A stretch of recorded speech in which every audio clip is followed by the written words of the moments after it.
Jesus' idea of greatness.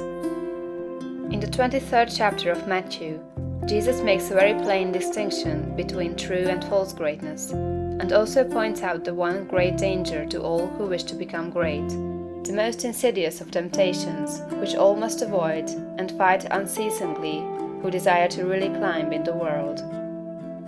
Speaking to the multitude and to his disciples, he bids them beware of adopting the principle of the Pharisees. He points out that while the Pharisees are just and righteous men, honorable judges, true lawgivers, and upright in their dealings with men, they love the uppermost seats at feasts, and greetings in the marketplace, and to be called Master, Master. And in comparison with this principle, he says, "He that will be great among you, let him serve."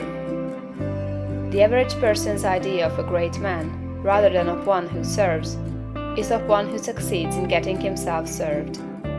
He gets himself in a position to command men, to exercise power over them, making them obey his will.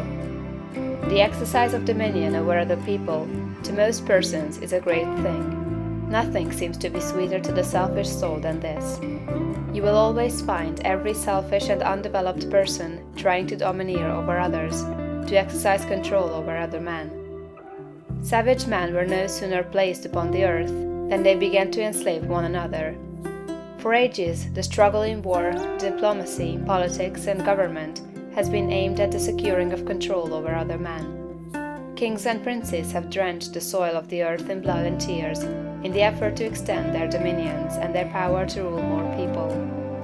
The struggle of the business world today is the same as the one on the battlefields of Europe a century ago, so far as the ruling principle is concerned. Robert O. Ingersoll could not understand why men like Rockefeller and Carnegie seek for more money and make themselves slaves to the business struggle when they already have more than they can possibly use. He thought it a kind of madness and illustrated it as follows.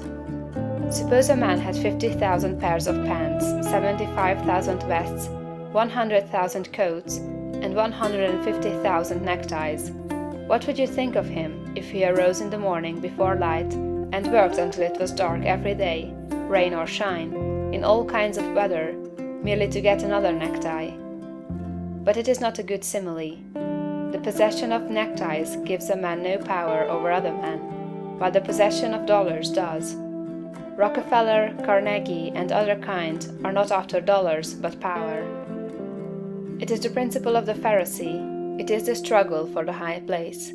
It develops able men, cunning men, resourceful men, but not great men. I want you to contrast these two ideas of greatness sharply in your mind.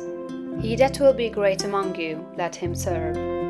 Let me stand before the average American audience and ask the name of the greatest American, and the majority will think of Abraham Lincoln. And is this not because in Lincoln, above all the other men who has served us in public life, we recognize the spirit of service?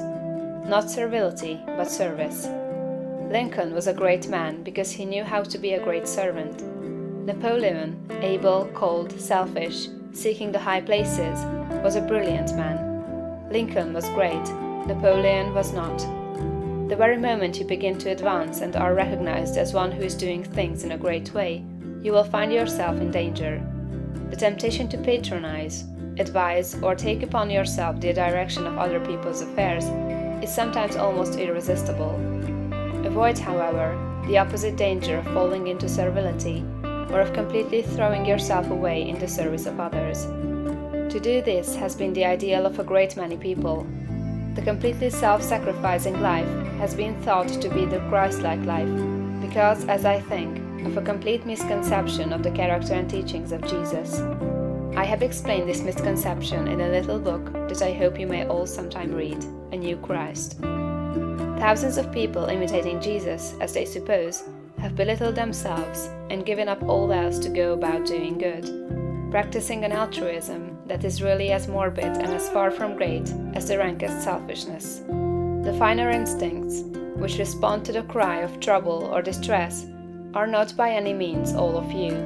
They are not necessarily the best part of you. There are other things you must do besides helping the unfortunate, although it is true that a large part of the life and activities of every great person must be given to helping other people.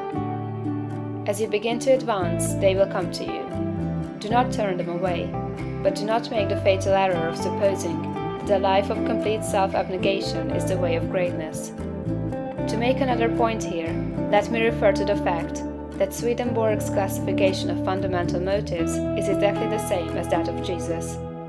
He divides all men into two groups: those who live in pure love, and those who live in what he calls the love of ruling for the love of self. It will be seen that this is exactly the same as the lust for place and power of the Pharisees. Swedenborg saw this selfish love of power as the cause of all sin. It was the only evil desire of the human heart, from which all other evil desires sprang. Over against this he places pure love.